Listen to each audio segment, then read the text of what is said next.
Well, hi there, it's Mathew Blades, and welcome to another episode of Learn from People Who Lived It. We are about to have a really cool experience on this episode as Joya is going to let us into her space while her client and friend Annie receives a sound bath.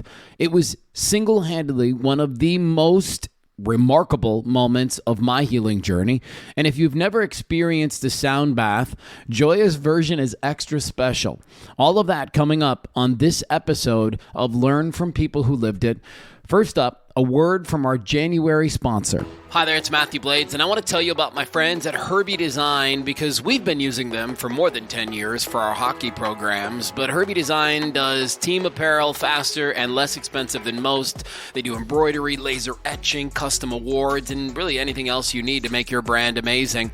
And I've used them to make all of my Learn from People Who Lived It thank you gifts and to create custom sweatshirts for our team moms and dads. But like I said, they're capable of so much more, and they can get it done faster and for less money than the others. Visit Herbie Design online at herbiedesign.com, and remember, they work with charter schools, dance schools, hockey programs, small businesses, large law firms, volleyball clubs, booster clubs. They can certainly work with you.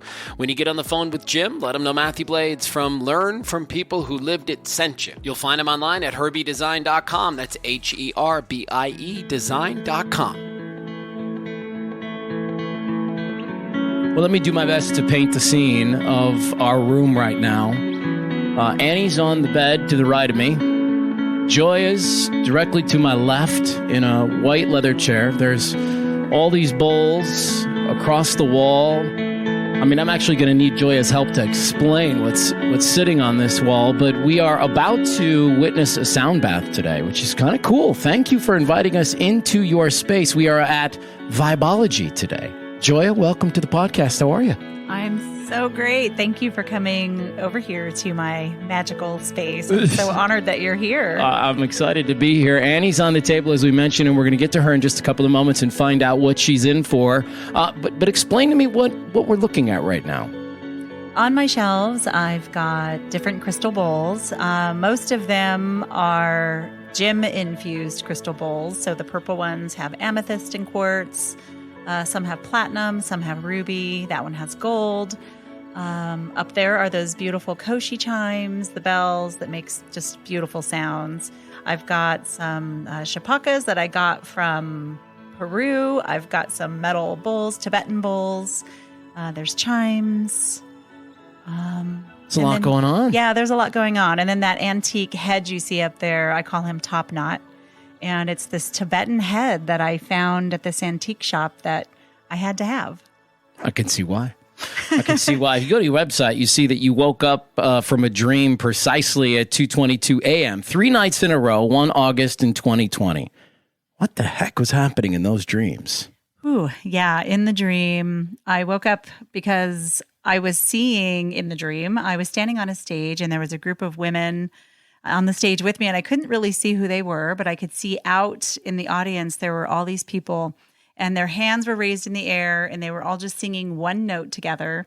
And I could see the cymatics. If people don't know what cymatics are, it's actually the visual imprint that sound makes. So you can see it in water, you can see it on speakers if you use cornstarch and things, and you can see the sacred geometry really that sound makes. And I could see these imprints going out and being imprinted onto the field, onto the quantum field, and see how it was going out like a wave, and that vibration of energy was uplifting the planet, was uplifting people who were being bathed in that energy without being aware of it.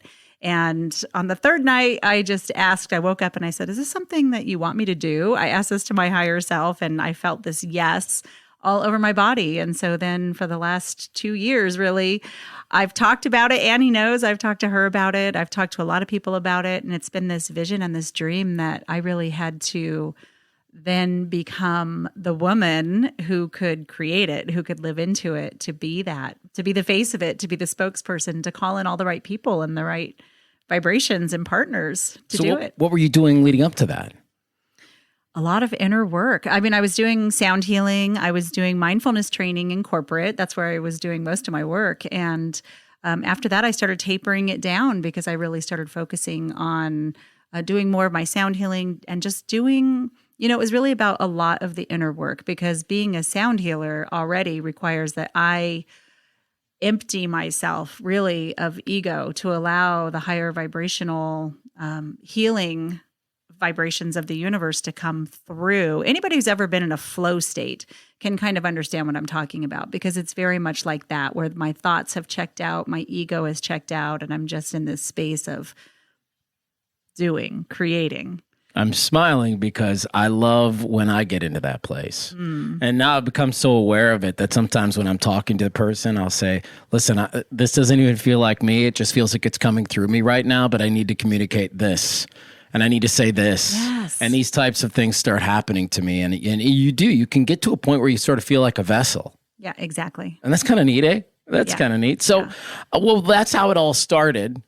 Before we get to what we're going to do here today, I saw on your website that you love, in all caps, live music. And so since I was a radio personality for 27 years, let's start right there. What live shows left their mark on you? Oh my gosh, so many. I was so fortunate to grow up with, well, I'm going to say fortunate that despite my rough and awful childhood, on the plus side, my parents were musicians. And so we traveled around a lot to festivals. And I grew up on the bluegrass circuit as a kid. So I still love bluegrass music. And I love to go to the Telluride Bluegrass Festival, and that feeling of freedom will still come over my body. It was actually a first date question for my husband. When I met him 11 years ago, my second husband, my first date question was, do you like live music? And if somebody said no, then that was it. That was a deal breaker. Right. Yeah. And I think that there's been a lot of shows that have left a mark. And recently was it 2021? I think it was 2021 when Fogerty did the Telluride Blues Festival, and he had his son there playing guitar, and they played all the Creedence songs because it was the 50th anniversary of Woodstock. And so that was so much fun. The whole audience, everybody was singing along, and it was just such a blast. Yeah. I think I always used to say to people for 27 years, the reason I loved music so much was because there's so much crazy hate in the world, and there's so much ego in the world. But when somebody's on the stage and there's a collective experience happening, all that disappears. Yep. And if you can feel it disappear. Yeah. And that's the energy, right? I wrote down because I was so lucky to see so many shows, and I wrote down a few here. Like Garth Brooks is probably one of my favorite live experiences. I've seen Garth. Yeah. Very good show. Right? Yeah. But just a great live experience. Everybody was into it. There wasn't any bad moods in the house. It was like he was throwing the biggest party on the planet Earth. And I think those are things that are just incredible. Lyle Lovett and John Hyatt doing a duo show in Milwaukee, seeing them on the stage together, telling stories. Wow. Again, just these cool shared experiences with everybody. That's what live music does. Yeah. When you obviously recognize the power of music because you're bringing sound to the healing. You know what I mean? That's pretty cool. So that's not a big stretch for you, is it? No, it's funny. It took me a long time, though, to recognize that this is totally my purpose and why I'm here on this planet, is to do this work and to be this channel for sound and the healing power of music and sound for people. And yeah, it's really it just elicits this profound sense of gratitude in me for always having been around music and realizing and recognizing the power of music for the reasons that you said, and also the healing powers and properties that it has for the human body. And the etheric bodies are just mind-blowing. It's a podcast, so you can't see it, but you can literally see in your face how much this lights you up. It's so clear. You mentioned a tough childhood, and I'm sure for most healers will resonate with this statement. I think it's the reason a lot of us do the work we do is because we've been down the road. We've seen the pain. We've felt the hurt. We know what it feels like to feel all the feels. And we get to a point in our lives where we say, man, I want to help other people get out of that. And so you mentioned to me in kind of our leading up to this interview that you're a 9 on the ACEs. Mm-hmm. So I'm going to need to back up a little bit. And first, can you explain what the ACEs score is for people that don't know and understand this? Yeah, ACEs stands for Adverse Childhood Experience Score. And the higher your score, the greater you are at risk for all kinds of things. Not just, what I find really fascinating about it is that it's not just things that you would expect, like prison or early teen pregnancies or drug addiction or things like that, but I would also imagine physical stuff. Cancer. Yes, exactly. And that just goes to show and prove how strong that emotional and mind-body connection really is, that we store all of those experiences in the body and they don't get processed out, and that they start to manifest as dis-ease, that you're experiencing the dis-ease that you had as a child carries forward. And so, yeah, it's heart disease and cancers and all kinds of mental health problems. It's really, really mind-blowing how connected, and the statistics and the data that they have compiled is out there. And it's really one of the main reasons that I do what I do. So if you're taking, I don't know if you take a test or you like a quiz or something like that to find out, what kinds of questions are they asking? It's questions of, do you have a parent who has been imprisoned? Did you experience sexual abuse? Did you experience verbal abuse, physical abuse? A parent who has died, divorce, real life stuff. Stuff that we all deal with. Yes. But we never, most of us don't process it until it becomes a real big issue. Yeah. And then sometimes it's too late. Exactly. So, okay, well, this is interesting. So your score was a 9. Yes, a 9 out of 10. That sounds incredibly high. Is that really, is there a low percentage of people that get that high on the ACEs score? Yeah, there is a low percentage of people that get that high. And statistically, I should not be the person that I am today at all. And most of us have at least one. Most people have at least one, especially with divorce being one, right? Sure. A lot of people come from divorced parents. So that's already a trauma that most people are walking around with. Yeah. Do you believe, as I do, that some people don't even understand that they can have generational trauma? Like their mom's mom could have experienced some things and that kind of gets passed down through them. You're shaking your head yes. So tell me what you know about that. Yeah, epigenetics. And what I find really fascinating is, like, as mothers, right? So your mother, when she was in the womb of your grandmother, already had all of her eggs in her body. So that means that you, the little egg you came from, was already in the body of your mother as a baby, as an embryo, as a baby in her grandmother's belly, who was experiencing trauma or was drinking or was doing drugs or whatever that they did back in the day before we knew, oh, these things are not good for the baby. We shouldn't be doing this. And so that gets passed on. And then, of course, there's research and data showing that parents who, if you have grandparents or great-grandparents who were alcoholics, that even if your parents didn't drink, you still have a pre-wired predisposition for alcoholism. So yeah, it gets wired into our body and our DNA. And then, so back to this ACEs thing. I'm guessing most people fall a 3 or a 4. And so, what can people do? Like when you're taking the quiz, do they then offer some solutions and strategies to say, okay, if you fall within a 3 to a 5, here are some things you might want to look into. If you're 5 and above, here are some things you might want to look into. Is it like that? It's not really recommendations. So usually your therapist will have you take makes sense. So it's like a secondary thing that other people you're working with will have you take the test to find out where you are. Are you comfortable talking about some of these ACEs? I am, because I'm perfectly healed from them. So it's not, it just doesn't trigger me anymore. How do we get to a 9? What's happened to you, for you?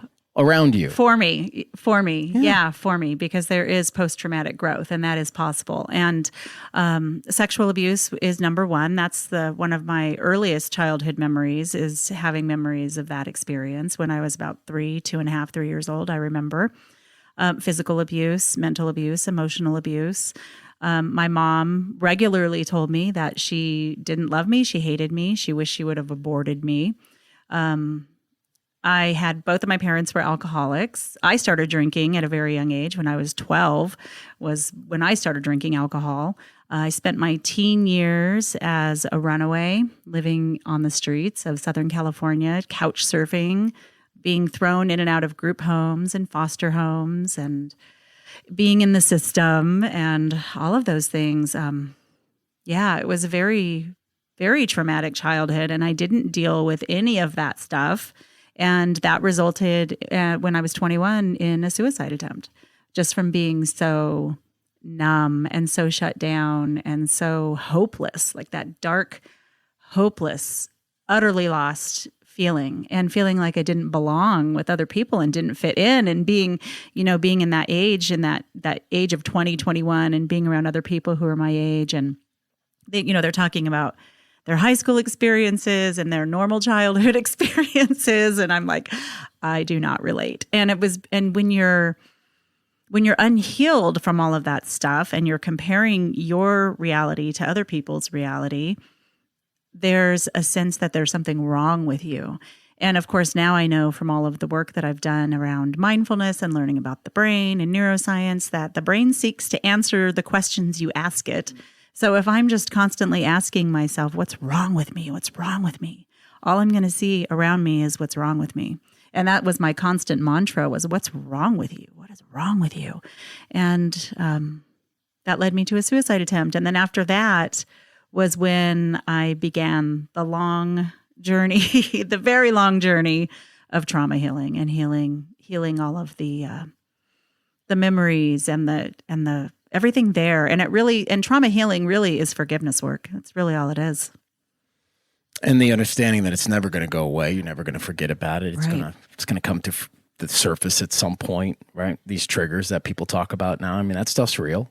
Yeah. And I always say, like, the difference is the healed person kind of knows what to do when it gets there. That's it. That's really the only difference.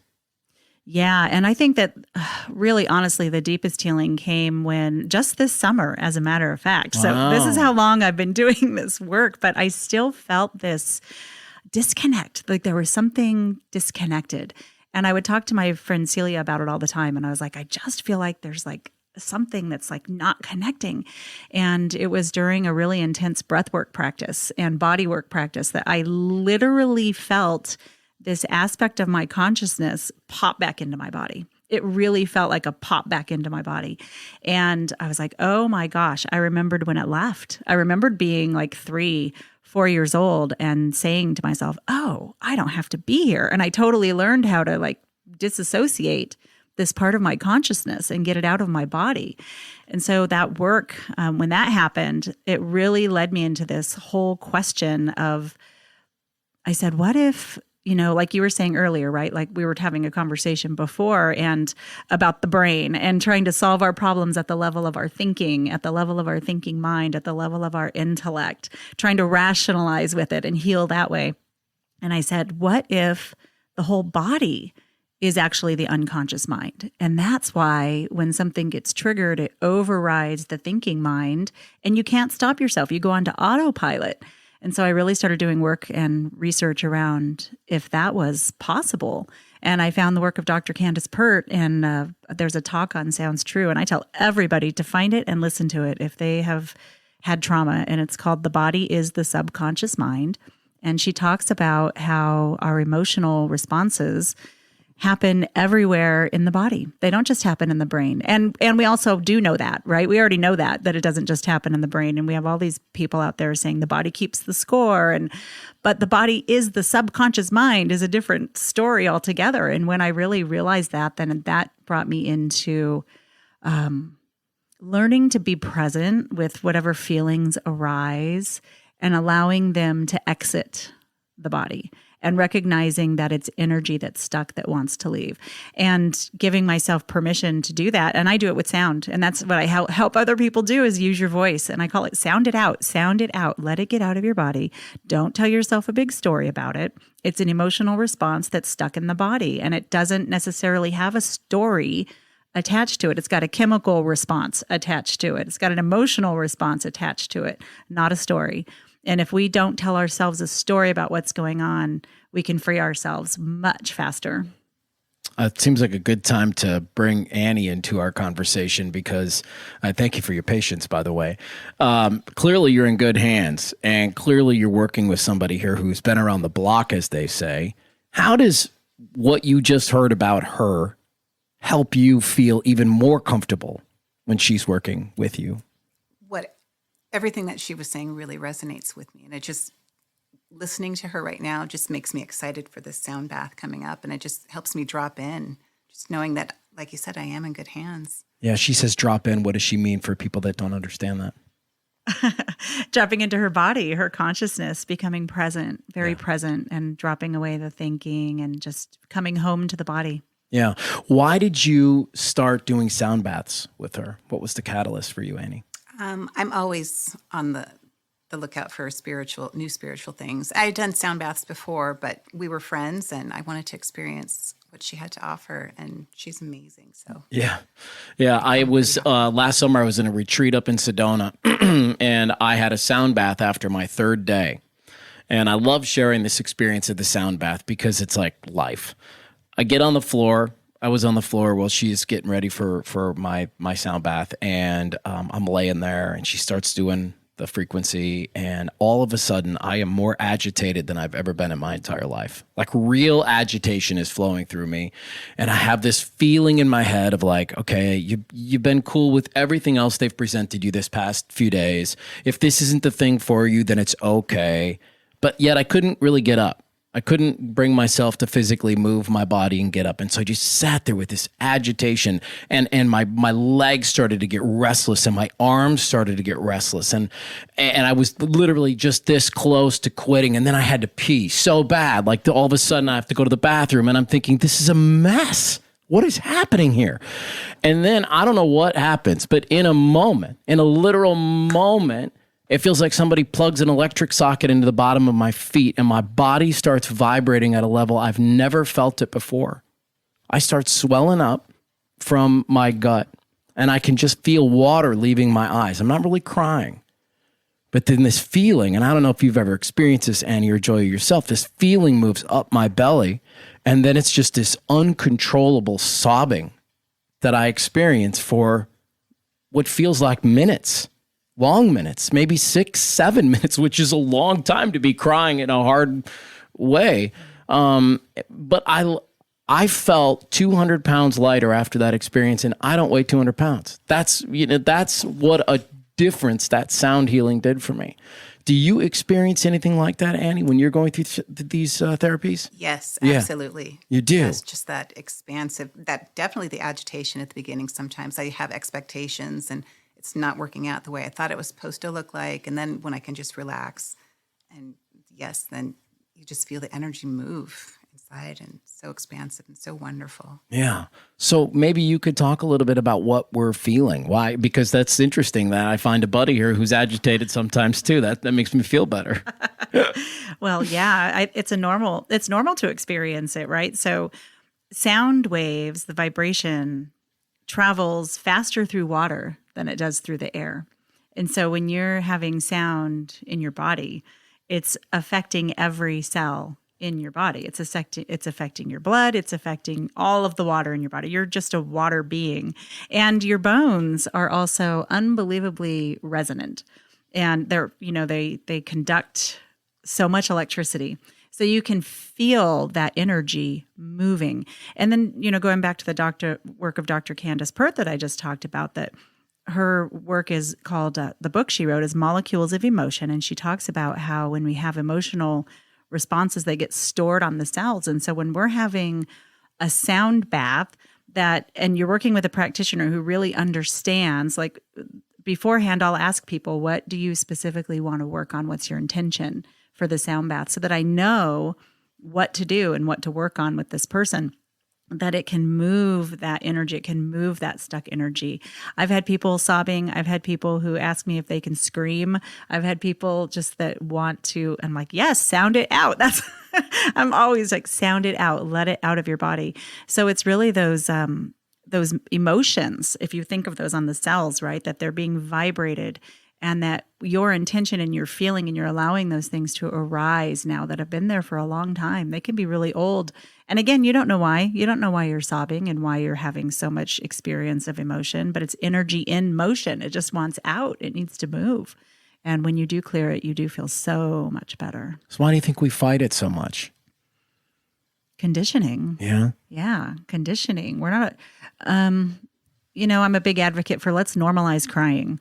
right? If you're sitting and you're moved emotionally and I want to cry because I'm happy, people will be like, "Oh, I got to stop crying, got to stop crying." No, you don't. It's a normal reaction. It's a normal, healthy emotion that we emote, and we're supposed to emote. It's energy in motion. And if we don't do it, we're storing it. We lock it in there, or we're missing an opportunity to expand and grow ourselves in a way that we didn't know we could, when we can allow more emotion in to feel. I like to tell everybody, think about yourself like you're like one of those 5-pound buckets at Home Depot, right? And somebody fills you up with whatever, water, and then now it's at the top, and so there's no more room. There's no more room for you to grow. You need to literally clear space. You need to move space. You need to empty some of that water out of that 5-pound bucket and make room for some goodness, especially if your life has been a little confusing up to this point.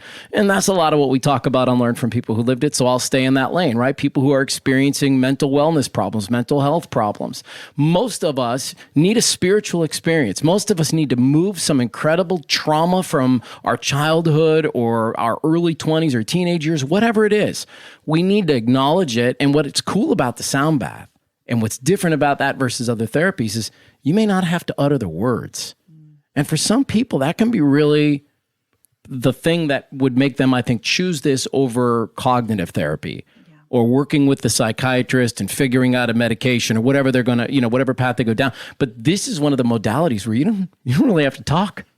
You can just lay there. And so, Annie, I want to ask you this question. Do you appreciate that aspect of this therapy? Absolutely. Yeah. Yes. Because is it easier for you to lay there and have the experience than it would be to try to articulate the thoughts and the feelings? Right. You can just shut your mind off and just let your body feel what it needs to feel. And just completely surrender to it. And you don't have to worry about how it's working. All right. So what's getting ready to happen here? Walk us through your strategic plan, and then we'll pause, we'll get set up, and we'll rejoin it in progress. But what's on the plan here? Well, I love that you wanted to come here and tune in and check out how I do a sound bath, because I do it a little bit different. I use drums a lot. I use my voice a lot. I've trained with a master teacher to sing on the meridian system and hear and feel where those energetic blocks are and remove those. So I make crazy sounds with my voice. Can't wait. And I usually warn people if they haven't had a sound bath with me and ask if it's okay. I'm going to be close up on your body with my mouth. Is that okay? And Annie knows, she's had one before, so she's used to these crazy sounds that come out. But it's really a powerful way of moving people. I also have a monochord sound table. What's that? That Annie's laying on. So a monochord is it was created by Pythagoras way back in the day. So it's one note, and this has 60 strings under it, and it's all tuned to C. So, which is the root chakra and the crown chakra. So it's tight. It's the whole body system in there. You tell me it looks like a harp underneath there? Yes, Okay. That's exactly what it looks like. Yep, that's exactly what it looks like. And then I use, crystal bowls. And again, it's super intuitive. It's very intuitively guided. I tune into, I call it, well, in the language of Yeshua, in the Aramaic, it's your nafsha, which is your higher self. And it's actually a very real thing. We would call it our vital life force in quantum physics, that's what's connected to the field. That's how we get ideas. That's how we are alive. And so it's really tuning into this aspect. I'll tune into Annie's and I just get guided. It's really this guidance that comes in that I trust and follow.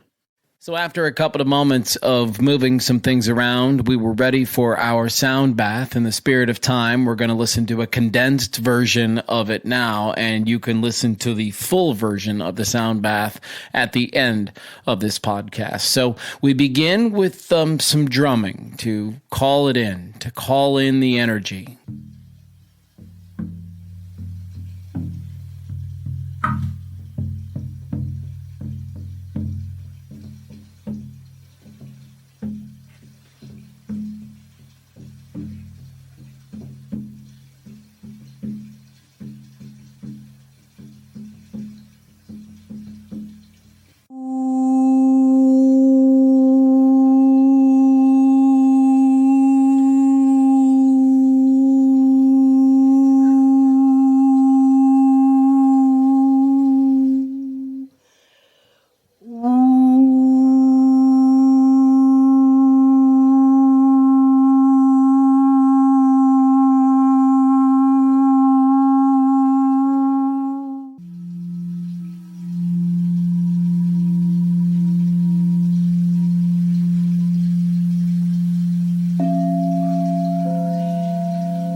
Can you tell me what you think and feel in this moment, Annie? Just so relaxed. It's like you're waking up from a nap on your best day ever. What do you feel in that moment there when you're kind of really in it? And because it's a podcast, people can't see, but when you're doing a lot of that voice work, you're really close to her. You're right on top of her abdomen, on top of her heart chakra. And I bet you can feel, like, not just you can hear the noise, but you can feel the vibration, right, Annie? Yes, absolutely. Yeah. And when you targeted her heart chakra, I don't know if in that moment, are you feeling, Annie, like something's going on there in your heart? And like when she says that out loud, is it almost this moment of like, how the hell does she know? Yes. And just when she had her voice on my heart chakra, it just felt so like, almost like my whole chest area and even down to my stomach was like this big drum. Just feel your voice filling that space. Interesting. It's pretty cool. It is pretty cool. So this is neat, right? This is an opportunity for some people to experience a different type of healing, because all too often in the mental health space, we think we have to talk about it, or maybe it's medication. And listen, those are great and viable options for some folks. But for most of us, a little sound bath might clear some space and get us thinking and feeling a little bit better about ourselves. Don't you agree? Oh, 100%. And that's where, at the end of therapy and at the end of counseling and at the end of mindfulness practice, where I'm like, okay, I meditate every day and I'm super hyper aware of my thoughts all the time. I know what I'm thinking about. Now what? Now what?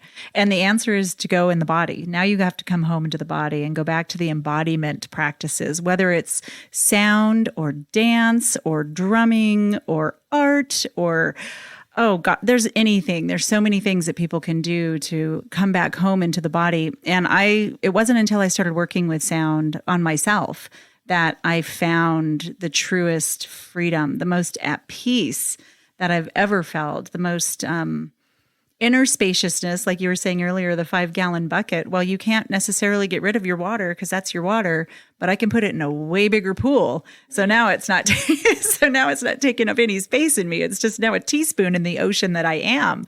And that really came from working with sound, which is one of the things I teach people to do. That's why I had Annie humming. It kind of was an intuitive download to just, earlier she said she wanted to work on throat chakra, speaking, being in flow when you're speaking. And so that was really that connection that I felt with having her hum it herself, because now that's something that when she's driving in her car, when she's at home cooking, when she's doing whatever, she can remember, oh, I need to hum in my throat to keep my throat chakra activated. And it's a practice that you can keep for yourself to do anywhere. That's great. Well, I know you've got a passion to raising the vibration.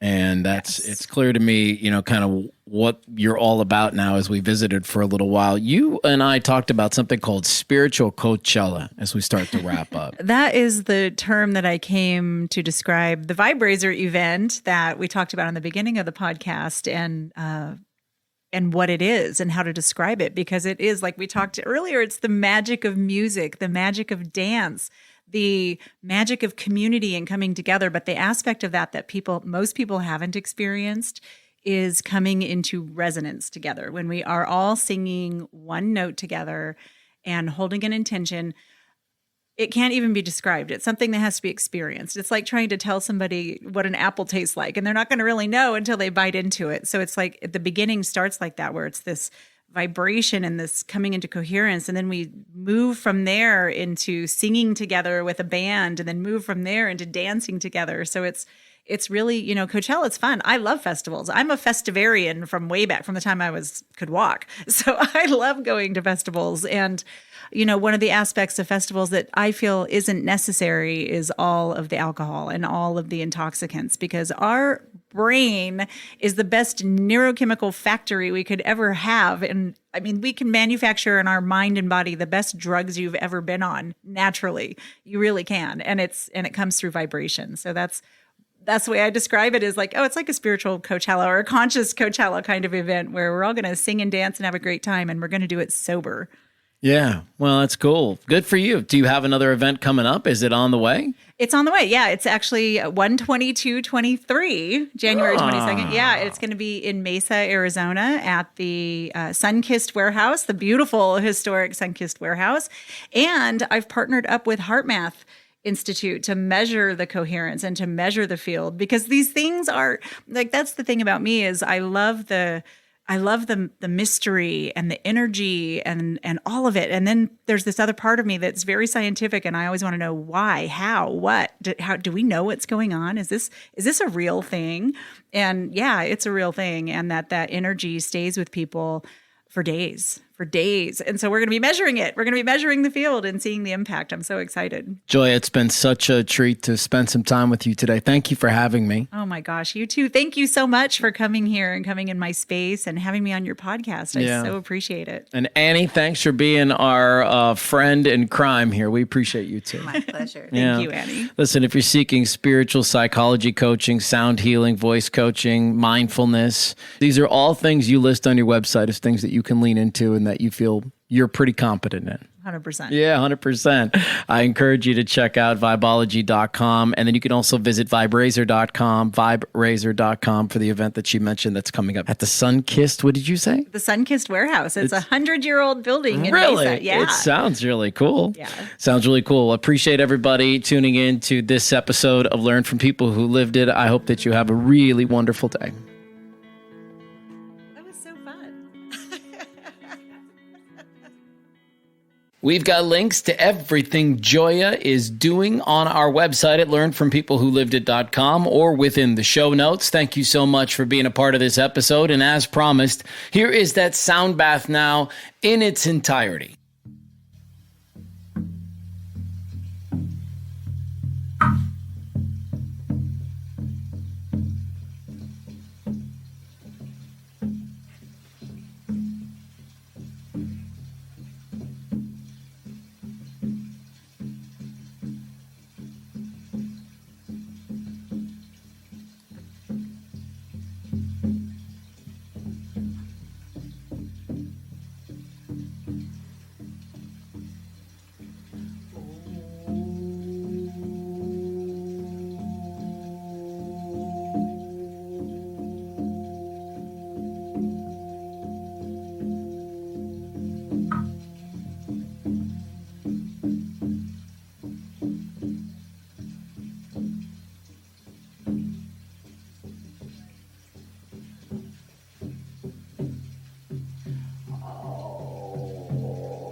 a heart connection, something happening in the heart, which is where those sounds are coming in. That's whoosh, it's pushing up toward the throat chakra. Is where I'm feeling that energy moving.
connection between